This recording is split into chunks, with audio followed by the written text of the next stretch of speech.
That's what we do. Reseal. Let's go. Let's go. I told y'all. Shout out to Bird B. Pay attention. I didn't come here to start no beef. I came to put more money in your pockets. Got a whole lot to learn, young blood. So much trouble in the world. Move on. Oh, what? Ain't nobody feel your pain. We send your ass back in body bags. What's going on? What's going on, YouTube? We back. Welcome to the Low Key Cave. BMF Season 3. Your boy is late, but it's my bad. But we are definitely back, man. Big Meech, Terry. We already know Detroit versus everybody. Season 3, Episode 1 review. Let's get into it, man. I actually like the way this was introduced as far as the opening. Once again, the previous BMF seasons, the first season we seen Big Meech older version. We seen him. Second season we seen the older version of T.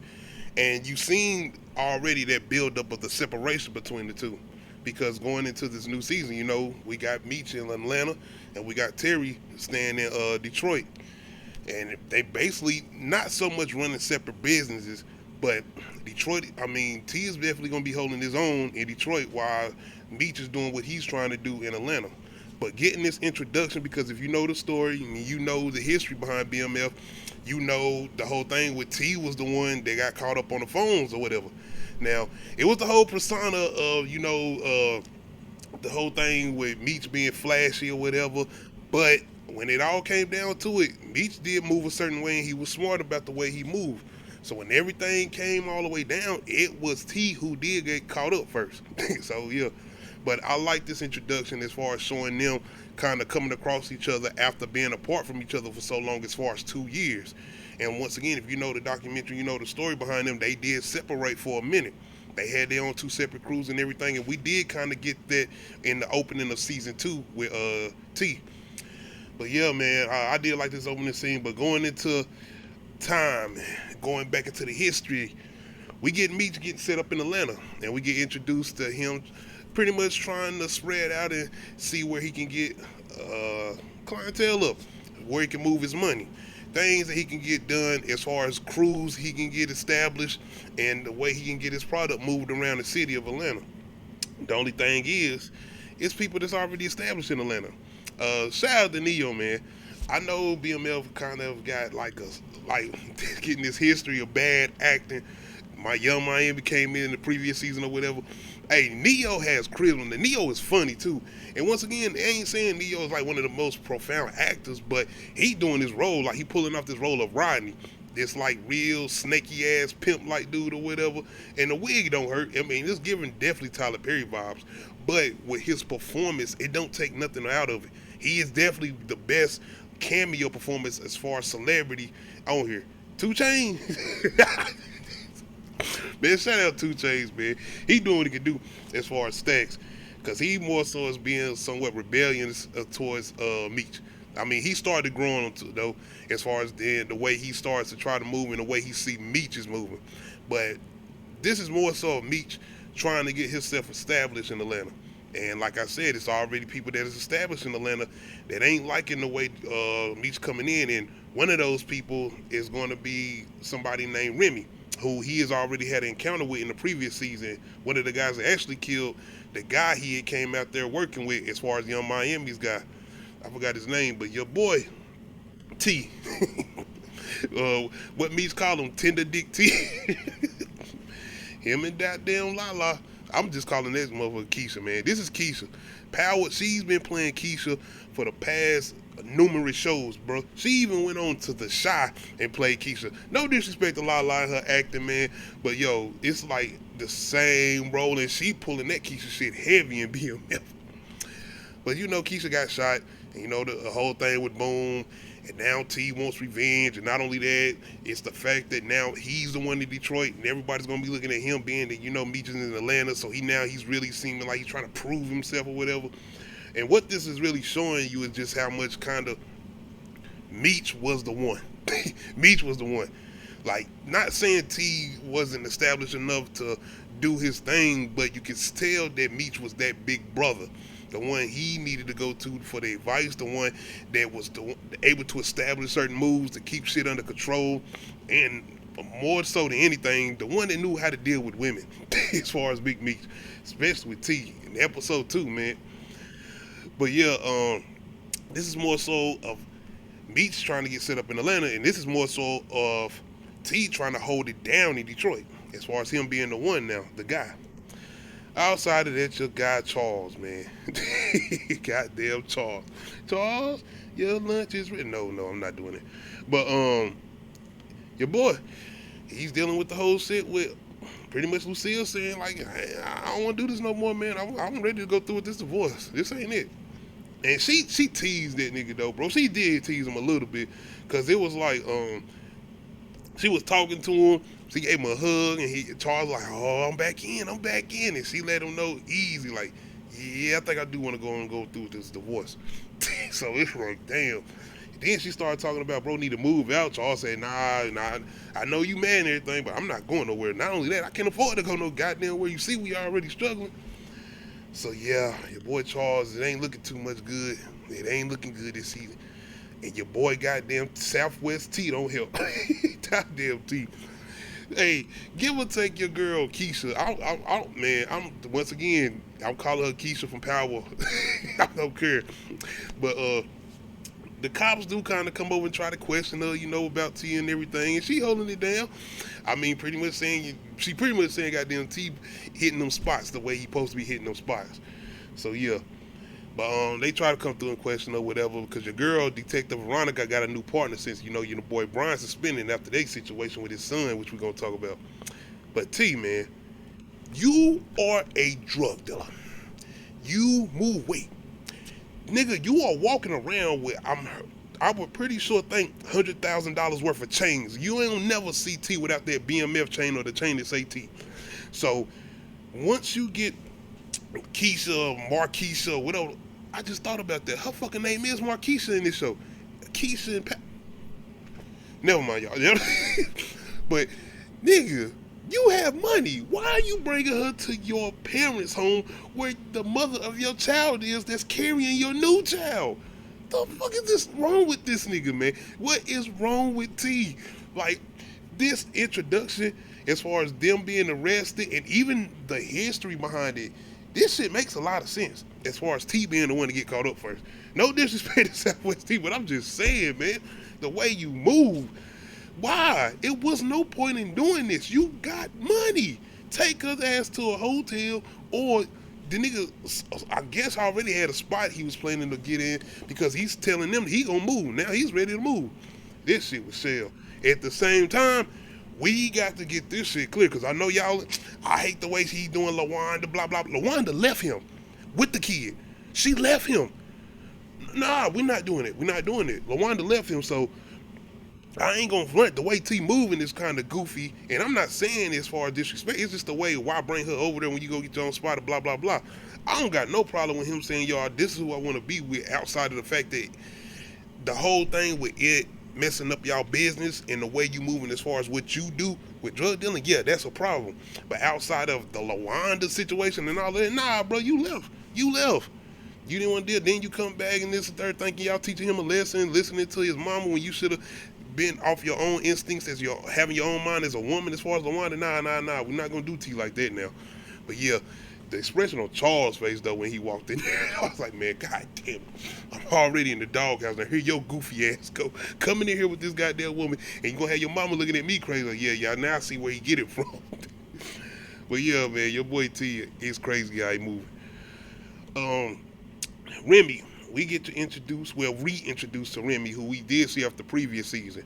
But now we're getting a little more with Remy.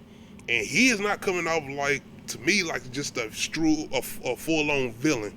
He has reasons behind what he's doing. Not only that, it's the fact that this is his city. The same way Meech would feel about Detroit if somebody was coming there doing what they trying to do. But I'm wondering if later on in the season, are we going to get some with them maybe trying to work together? Because I ain't going to lie, Remy don't come off as a bad guy. He's somewhat of a guy that pretty much is protecting his neighborhood.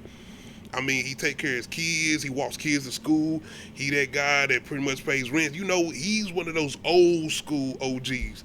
Shit that you really don't hear about nowadays, but this was time and era where no women and kids, protect the old ladies, protect the old people in the hood. He is pretty much giving off that essence. That's who his Remy is. But not only that, we get to introduce to this some type of task force that's in Georgia. Like, we always used to hear about, the LA riots and everything that they was dealing with as far as they task force and the police and the way they was down there. But the fact that we from the South, I'm from, Carolina, shout out to Carolina, hearing about these guys who I knew nothing about as far as this Red Dog task force, that was interesting. Say what you want to say about the BMF show, but I do like when they take you to these moments of real events in history, about situations that we might not even know about. And the whole thing with them having this task force that pretty much was allowed to violate your civil rights and do what they wanted to do with you, in particular drug dealers, people who was, committing crimes or whatever. So yeah, that's going to be something interesting. And I'm wondering if they're going to come across Meech and them too, being that, Meech in Atlanta doing what they doing. But we pretty much got a little war with Remy and Meech. Meech trying to come in and establish himself in Atlanta, and Remy being who he is in Atlanta, he has a name out there. He has a presence. And it's not just the fact of the streets, it's the fact that he's a person of the people. Not only that, they got some people called the Miami Killers who ain't fucking with Remy or Meech, and they just down there on some mayhem shit. So now it's going to be crazy to see how Meech's going to try to avenue all of this shit, dealing with Remy, dealing with trying to establish a new crew, trying to see people who he can trust. Now dealing with these Miami Killers who's pretty much on some chaos shit. They ain't fucking with nobody. So that is going to be interesting. I think it's going to make the story interesting too. But once again, I want to know how y'all feeling about Remy, because like I said, he's not giving me villainous type. He give me somebody who's pretty much trying to protect his turf. Not only that, it's the whole thing with what he's doing with the kids, because they do tell why he do what he do and his reasons as far as him and something that happened with his brother. And I was like, Dad, I love that, because they do this whole thing with, I don't know if you ever heard about it, but it was a situation in Atlanta where these black kids were being kidnapped and killed or whatever a while back. And it's a show called Mindhunters that actually tap into that. So I'm liking the way BMF, once again, this is a show based around drug dealers and the whole thing with the Black Mafia family, Meech and Southwest T, and how they got themselves established and doing what they doing. At the same time, I like the way they showing the history behind the cities, what they did with Detroit, and now what they doing with Atlanta and stuff that happened outside of, the whole thing with the drug dealing or whatever. But yeah, man, your boy Kevin and Detective Brian, man.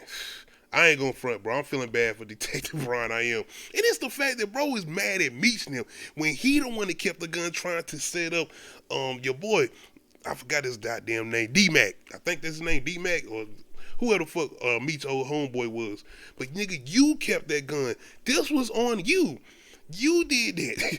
So I don't know why he's so frustrated with T and them, but man, Kevin about to get Joan in that juvenile center. And I'm like, oh man, because it's the way Brian tell him, like, don't look at nobody, don't take favors from nobody, don't be walking around with these goofy ass comic books. You can't be doing nothing that makes you look soft, basically. And you gotta remember, this is Detroit. Like, come on, then, this is the 80s, 90s, man. This is a different time period. But yeah, man, I ain't gonna front. I'm feeling bad for Kevin and Detective Brian. I am. More so Kevin, though. He, like the bully situation and what he tried to deal with, the way he was trying to deal with it, whatever. But it's going to be interesting to see how Detective Brian try to do this, because I don't know if he's going to try to do some shit to set up Meech now, being that he's not a cop no more, so it's going to be, I don't know how he's going to do that without putting himself pretty much under the radar even more. But yeah, it's going to be interesting, because now he's getting pretty much in that desperate mode. So yeah, outside of that, man, your boy Meech now, once again, trying to get themselves established. But once again, I know what y'all be saying about the acting or whatever. I love the chemistry between Meech and Terry and the actors who play them guys, as far as, Little Meech and Da Vinci, the guy that plays Southwest T or whatever. They have a great chemistry. And it's the whole thing with Meech always coming in pretty much telling Terry, like, Nick, get your shit together. I got this. But it's not that. It's the fact that Meech is always protecting Terry without him even knowing. Protecting him from himself and just protecting him overall, because that's just his brother. He loves his brother. And once again, they make that definitely seems authentic. It seems like they are brothers in this show, as far as them building up the whole thing with Meech and Southwest T, as far as the real BMF brothers or whatever. But I do like that. because Meech is always looking out, and once again it's showing that he is somewhat always right. And the way T is trying to move and think, because T, like I said, his whole thing with this is trying to make sure he don't look soft or look crazy because of the fact that they got shot at, and the whole thing with Marquisha and Boone. But outside of that, your boy Remy has pretty much got to send that strong message to Meech, because Meech homeboy, he pretty much had moving around Atlanta trying to get his thing done. Remy pretty much ends up taking him out and telling Meech, like, you need to take your ass back down to the goddamn cold to Detroit, shovel some goddamn snow. We gonna send your ass in the body bag. And you know Meech ain't trying to hear that. But once again, it's pretty much establishing that Meech's gonna have to handle this different than the way he's handled previous things, because he is realizing that, like, this ain't Detroit, this is Atlanta. So not only that, the fact that he once again trying to get this established, this crew, and he doing it without T this time, the same way T trying to do what he doing without Meech this time. So I'm liking the way they doing that, because we're getting this whole thing with them being separated, being that they always kind of had this reliance on each other. But now Meech more so, I feel like, is able to kind of handle it more so than T, and you see what he dealing with or whatever. But it's definitely going to be interesting, man. Y'all let me know how y'all feeling the way BMF starting off. I'm enjoying it. Y'all with the acting and everything, I get it, man. I do. Power kind of done had that little problem outside of the original one. And that's why I always say Power Book 3 is the best acting, the best storytelling, and overall just the way they present what they doing, what they plots or whatever. Give or take, they kind of did some shit with your boy Unique. I'm glad Unique back. But outside of that, though, I'm enjoying what we get. And I feel like the story is taking us into another direction.